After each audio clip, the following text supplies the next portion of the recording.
Okay, wonderful. So thank you so much for joining our Urban Climate Adaptation Fellowship webinar focused on urban disaster preparedness and response.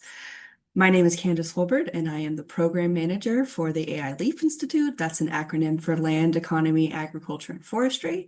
I work at Cornell University in the School of Integrative Plant Sciences in the Soil and Crop Sciences section.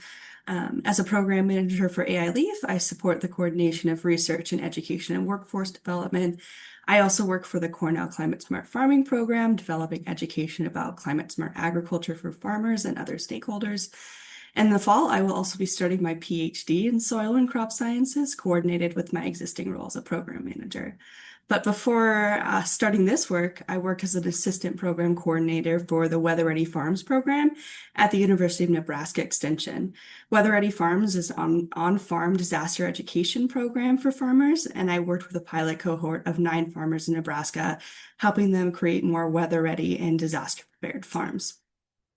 So today I will be presenting a very broad overview on farm disaster planning and response with a focus on urban farms. As I'm sure you've discussed before in your previous urban CAP presentations, climate change is going to mean more extreme and frequent disasters. So this session is meant to help us start to think about being prepared and responding to disasters rather than simply having to react. We want to start being intentional about proactive disaster planning so that we can feel ready to respond when disaster occurs. Disaster planning can be labor and time intensive, which can often make it challenging to know where to start. Disasters are also objectively scary, so people tend to not want to think about them until they're happening. So the point of this session is to simply give you a few entry points to begin planning for disasters. Think of this session as an outline or a checklist for developing a response plan. The main objective for this session is for fellows to understand disaster preparedness response framework. So understanding the role of risk assessment, prevention, preparedness, response, and recovery. And then we'll take a little bit of time to also have some supplemental activities for you to try on your own. The first activity will allow you to practice identifying on-farm disaster vulnerabilities and risk. And then the second activity will help you build an on-farm disaster plan. The final objective is to give everyone a toolkit of disaster preparedness and recovery resources. And then I will offer a short overview of climate change and disasters, and then discuss the theory and framework for risk. We'll also walk through a section on prevention of disasters, disaster preparedness, offering some specific strategies and examples. And then we'll have a section on disaster response and then follow up with disaster recovery.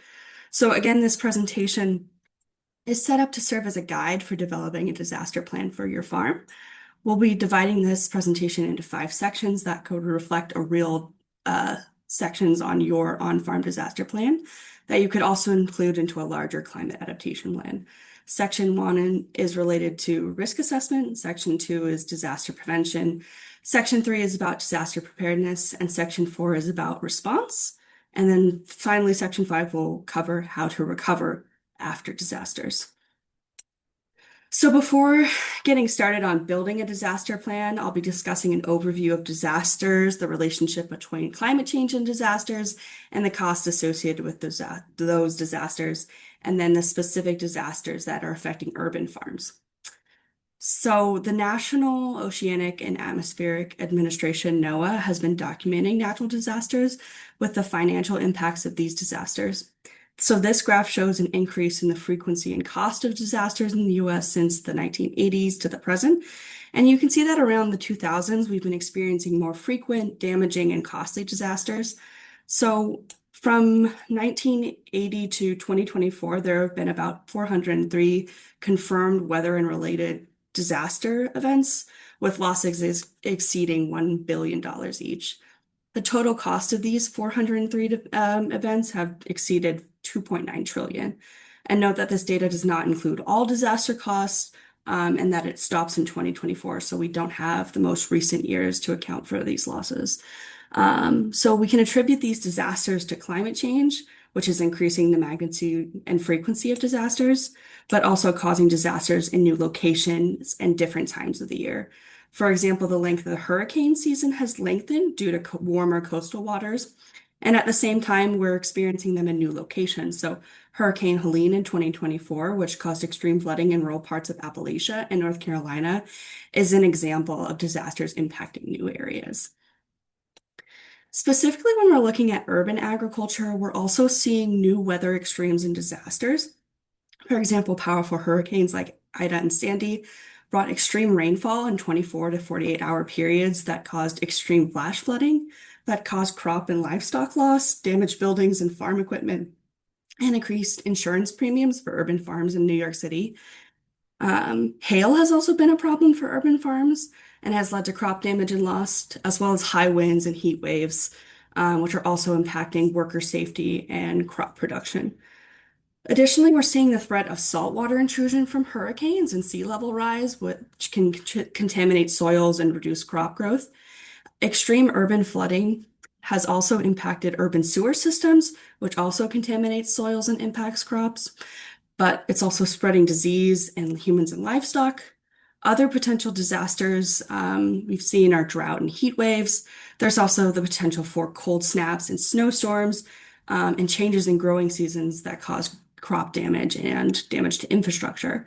These are just a few examples of the trends that we're seeing, but it's important to know that disasters are expected to become more frequent and extreme, and that it's going to be harder for the ecosystem to be able to bounce back from these disasters. So, to put it simply, the increase in disasters will cause an exponential rise in on-farm risk for urban farms. Now that we've identified some of the potential disasters impacting urban farms, we can dive deeper into how these disasters contribute to on-farm risk, and we can begin assessing these risks to determine how we can better respond to disasters. So, before jumping into on-farm risk assessment, we should make sure that we understand what risk is. This graphic was developed by the International Panel on Climate Change to show the factors that contribute to risk. Risk is the potential for harm and negative consequences to people, property, and human and natural systems. And risk results from the combination of exposure, vulnerability, and hazards. Climate change is a risk multiplier and impacts the likelihood of greater exposure, vulnerability, and hazard. Exposure occurs when people, resources, and human systems are located in physical spaces that could be more adversely affected. So I like to think of this as the where and when factor of risk. And then vulnerability is the social and environmental factors that increase the likelihood of harm and reduce the ability to cope. So the who and why factors of risk. And hazard is the potential physical event or trend that may cause harm. So the what factor of risk. So let's apply this risk framework to urban farms. Vulnerability includes the social, environmental, economic factors that increase risk.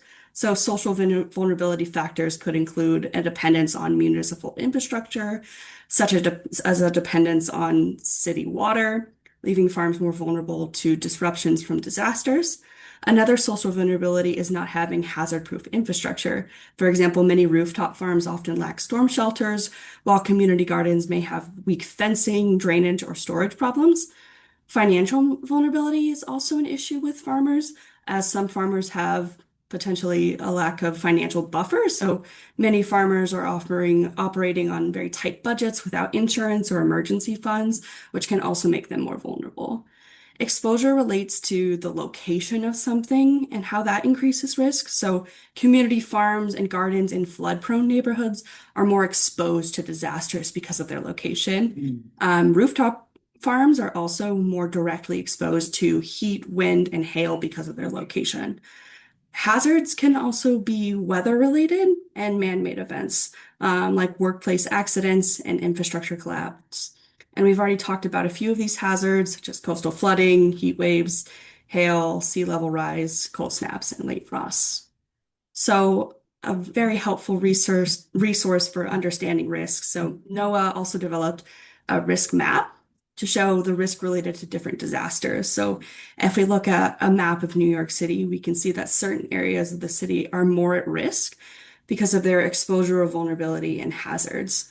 Understanding the risk associated with your county can also help you identify the specific risk to your farm.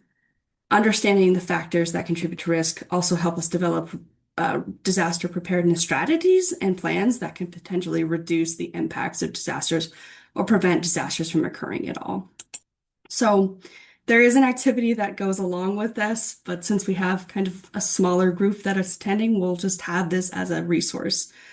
So we're going to move into disaster section 3, which is on-farm disaster prevention. So we want to now identify the proactive strategies that prevent or reduce the impact of on-farm disasters. Disaster prevention involves implementing solutions that make farms less exposed and vulnerable to extreme weather, climate extremes, and on-farm hazards.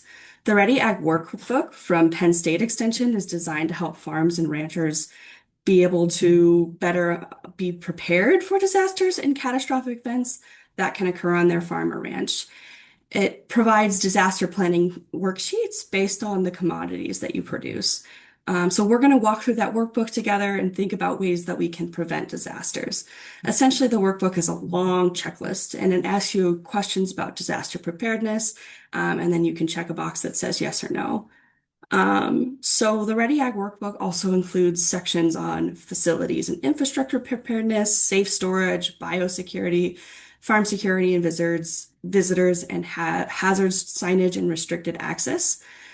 We won't have time to go through each of these suggestions to prevent disasters from occurring, but we can start with a few strategies that we can try. The first that they recommend is to make sure that you have your farm's 911 address clearly displayed for first responders so that they can find you if disasters occur.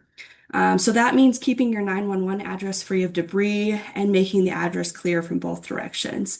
The workbook also recommends adding a 3-inch reflective numbers on either a mailbox or post on the road so that first responders can see you in the dark. Another prevention strategy is to ensure that all facilities are in structural, like if there's any structural deficiencies, so cracked concrete, broken latches, loose roofing or siding, broken glass, and then repair them as necessary. This makes buildings less vulnerable when disasters occur. And then having reliable emergency systems. So it also recommends installing and maintaining lighting, alarms, cameras, and backup and power systems, so generators, to ensure the continuity of operations during outages. To prevent fires, the workbook recommends keeping vegetation and debris clear, and then identifying fire breaks and maintaining fire extinguishers. As a general disaster prevention strategy, keeping debris and vegetation managed is useful across all hazards. Additionally, following good biosecurity and safe storage of chemicals helps prevent and reduce the impacts of disasters. So flammable materials such as fuels, pesticides, paints should be stored in low-level areas away from other materials so they can be effectively cleaned up if they're spilled. When we're thinking of disaster prevention, we should also be thinking of ecological resilience. Ecological resilience is the ability of an ecosystem to respond to a disturbance and bounce back quickly. As farmers, you all have the opportunity to be stewards of ecological resilience, increasing the health and resilience of your land through regenerative soil and crop management practices. When we apply ecological resilience to disaster prevention, we see that certain practices that encourage more stable agroecosystems also reduce and prevent disasters. So disaster prevention and ecological resilience are two sides of the same coin. For example, climate-smart agriculture practices such as cover crops, increasing soil organic matter, implementing rain gardens, and bioswale strips are all excellent flood prevention and reduction strategies. For example, if you build a rain garden or a bioswale in a low-lying area 10 feet away from buildings, it can also help divert stormwater. Similarly, setting up windbreaks, hedgerows, and other vegetative wind barriers can also reduce extreme wind damage on your farm. All of this is to say that if you're implementing climate smart practices, you're likely also helping to prevent disasters. By increasing ecological health, your farm will be less impacted by extremes, and the farm ecosystem will be able to bounce back quickly after disasters. So now we're going to move into section 3, which is about on-farm disaster preparedness.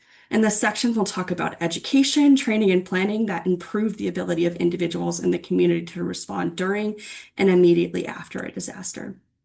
So the Ready Ag Workbook also includes helpful on-farm disaster preparedness strategies.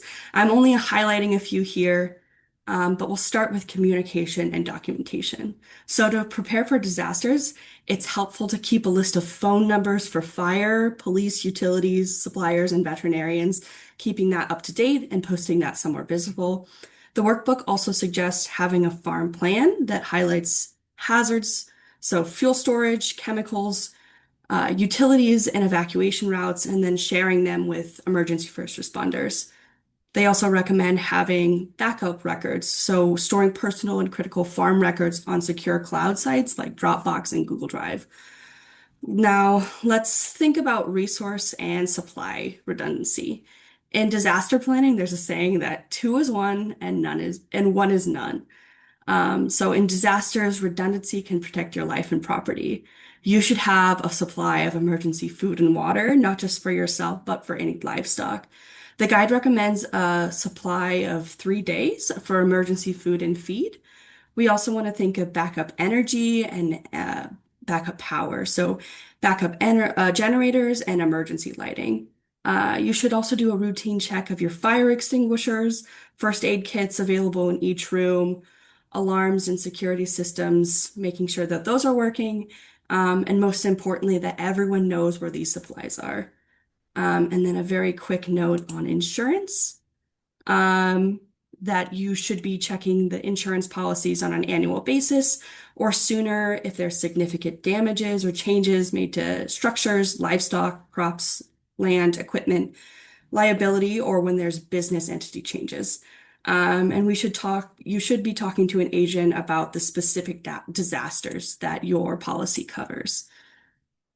And then as a part of disaster preparedness, emergency training, which most people are very familiar with, but we want to learn how to respond well and quickly during emergency situations so that you can protect your farm assets, your farm workers, and your family.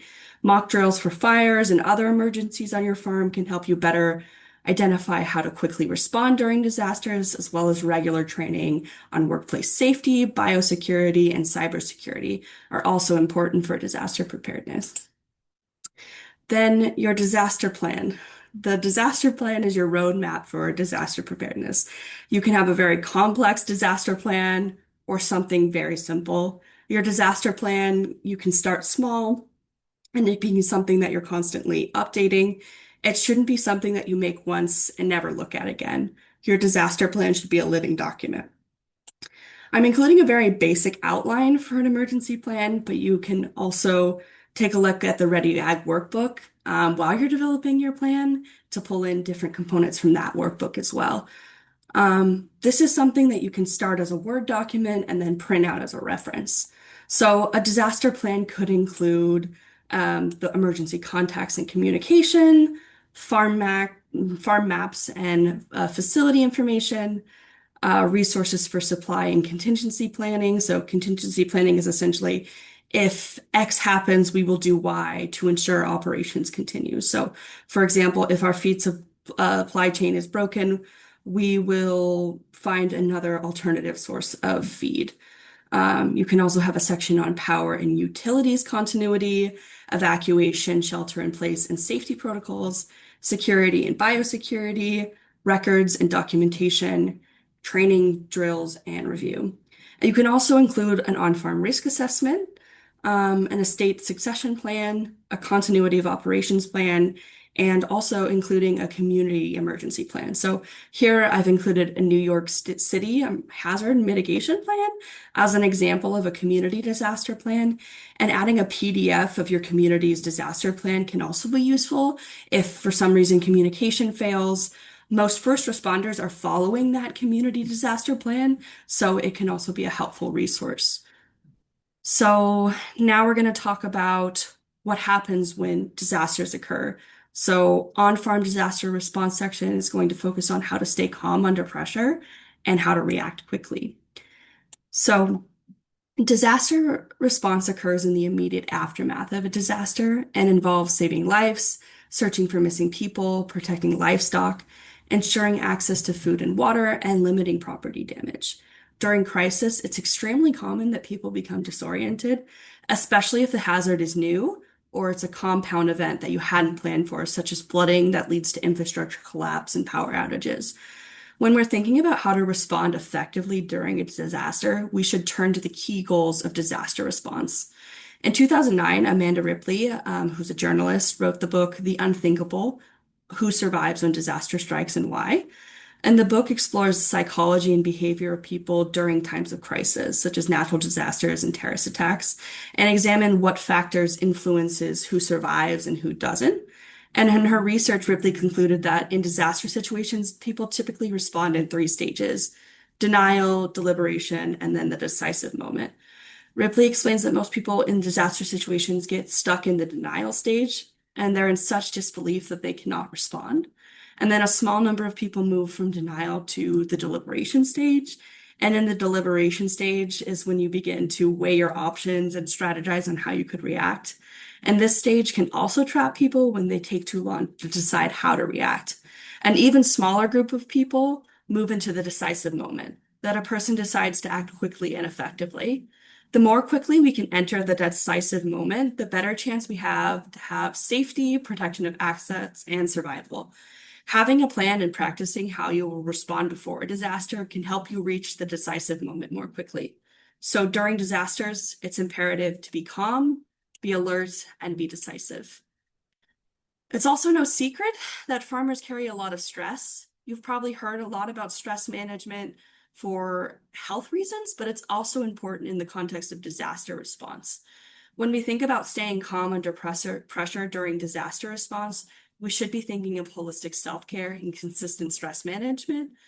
Much like in environmental ecosystems, our bodies require maintenance and care to stay in homeostasis and balance.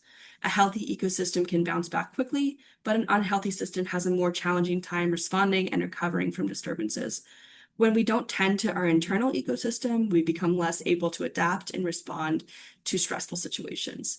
So it's important to manage everyday normal stress so that when stressful situations happen, they're less overwhelming and you can respond effectively. So some really great resources, New York FarmNet, which provides free mental health resources for farmers. And New York FarmNet, it has a confidential hotline that's free, and you can call to talk to someone about managing your stress, and they can also help you connect to mental health professionals. And the last note I'll say about staying calm under pressure is to stay prepared, because the more ready and equipped you feel to handle disasters, the less stress you'll feel when they occur. And the best response starts with the best prevention and preparedness. The last disaster response resource I'd like to share with you all is an early warning systems.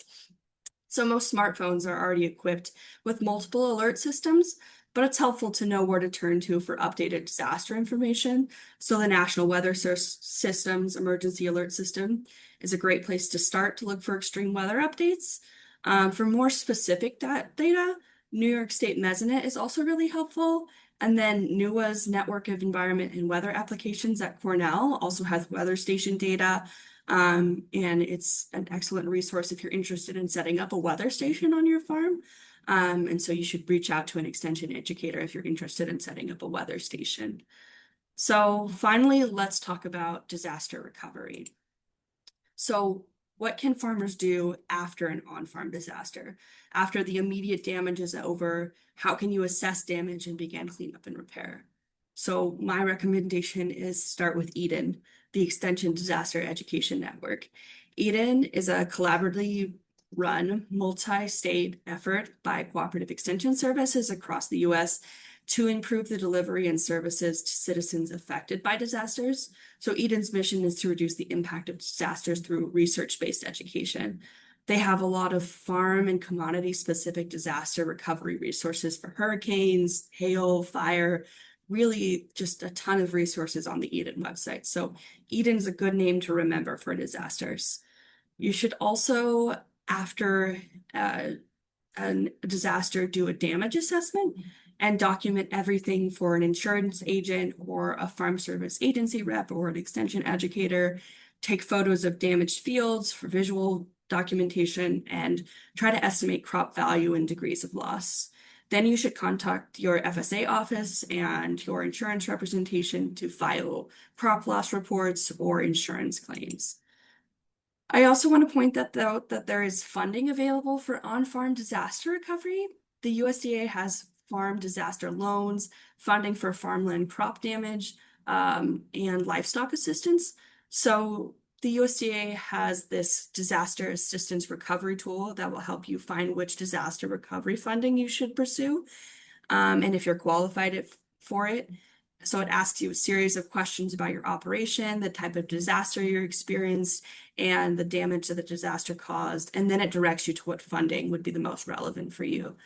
I want to highlight also the non-insurance disaster assistance program, which is offered through the USDA's Farm Service Agency, and then the whole farm revenue protection program, which is offered through USDA Risk Management Agency. Both of these programs can kind of conceptualize as alternatives to these large-scale crop commodity insurance that is pretty much unavailable for small-scale vegetable farms.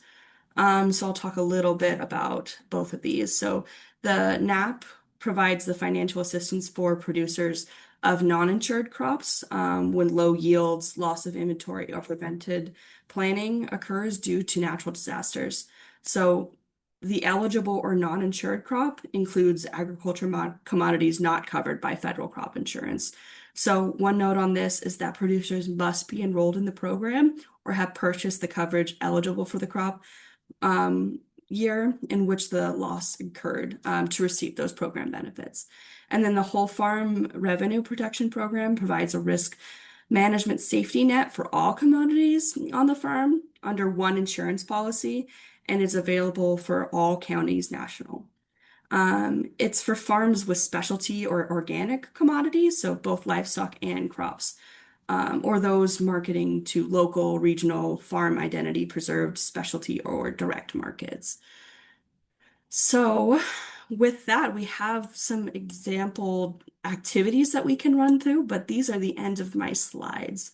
So, I can take some questions or we can spend some time on activities. So, thank you so much. Thanks, Candace. We have a few folks on a call, so we can go ahead and try to do an activity. Okay. But we don't have to have that. Hey, Rona. Um, Mhm. we don't have to have that recorded. Do you typically record the activities as well? Yeah, no, I think you could turn the Okay. recording off All and we right, can just do great. the activities. Well, thanks to everybody that was tuning in. I'll stop the recording now. Okay. Okay. If we have